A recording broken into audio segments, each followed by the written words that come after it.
The Federal Reserve is eyeing commercial real estate as a looming risk to the U.S. economy. According to a survey conducted by the central bank, real estate is one of the top 5 potential risks for U.S. financial stability in the next 12 to 18 months. Over $1.5 trillion in mortgages are due in the next 2 years, and property values are seeing declines amid rising interest rates. Here with us to help break it all down is Stephen Gandel. He's a U.S. banking correspondent for the Financial Times. Good to see you.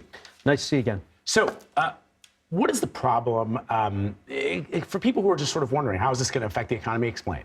So the commercial real estate is one of the main things that small banks, regional banks do. They kind of been pushed out of the credit card business. You know, most of our credit cards are big banks. And so, and these are the banks that provide credit to mid-sized cities, smaller towns. And this is going to really impact their ability to lend. If consumer real estate that the borrowers can't pay back, then that's money that won't get back put into the next loan and doesn't get funneled back into the economy. So it's a question of, it's maybe not a financial crisis, but it's certainly going to be a drag on the economy. So it's back to concerns about the regional banks, which we thought we didn't have to think about anymore because the federal government jumped in and sort of saved a couple of smaller, or I guess larger, regional banks. What does that mean, though, in terms of the trickle-down effect? So businesses maybe might not be able to get loans, right? Because these regional banks are not going to be able to do that. But how does that affect me? Right. So it's different than the regional bank crisis that we had. This is like the next stage of it, right? Where it was a problem with, like, there are some banks that had wildly, gone all in on venture, on startups, and were totally out of balance and failing. We're past that. What we are about is the credit going to the U.S. economy, right? The source of the engine of our growth of the U.S. economy is the companies and individuals able to lend and invest in the future. And so what it means is that there's going to be less of that, right? This is part of what the Fed is kind of cutting off. And it's a question of whether they're turning that, closing the spigot too much to cut off inflation. Yeah. Because, the economy still seems to be going along. Consumers are spending.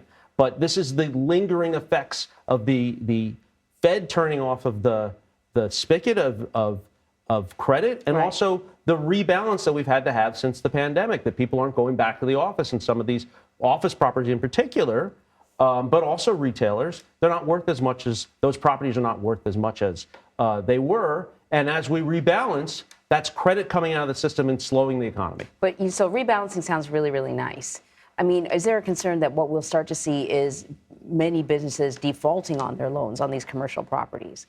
We will see developers defaulting on theirs, particularly office properties and downtown areas. We will see developers. Now, how does that affect the economy? Right. There are certainly some wealthy people, some property developers, some publicly traded companies that own these large buildings, and they will see they'll have losses. There could be some major restructuring of the kind of wealth in real estate in America. But for banks, right, this is still a relatively small portion for the big banks. It's not like it's not like a housing crisis. The housing bubble in the U.S. was more tens of trillions of dollars. Right? This is smaller. It's going to affect banks. Probably not going to cause a financial crisis, but it definitely will make credit dry up. So why did these companies use smaller banks?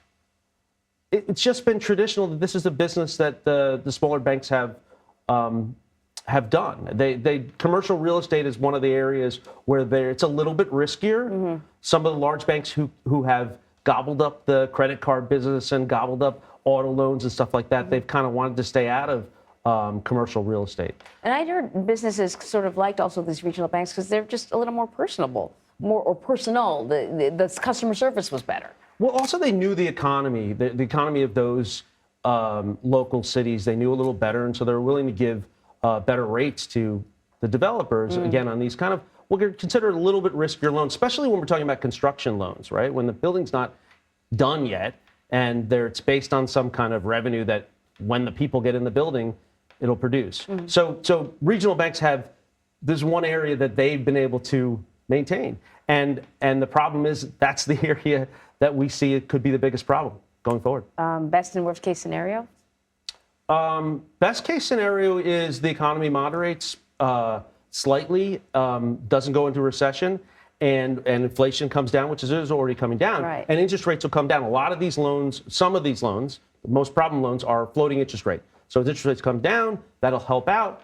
The economy keeps going along, and so people keep going to their office. We get a soft landing. Right. Soft landing is the best case scenario in all these situations, but soft landing is the best scenario. The worst case scenario is that there's some kind of derivative or it's what happened in the financial crisis. There's some kind of interconnectedness that we don't get. And because there's a problem at regional banks, that somehow affects everything else. Yeah. That's interesting. Stephen Gandel, great having you. Thanks. Nice to see you.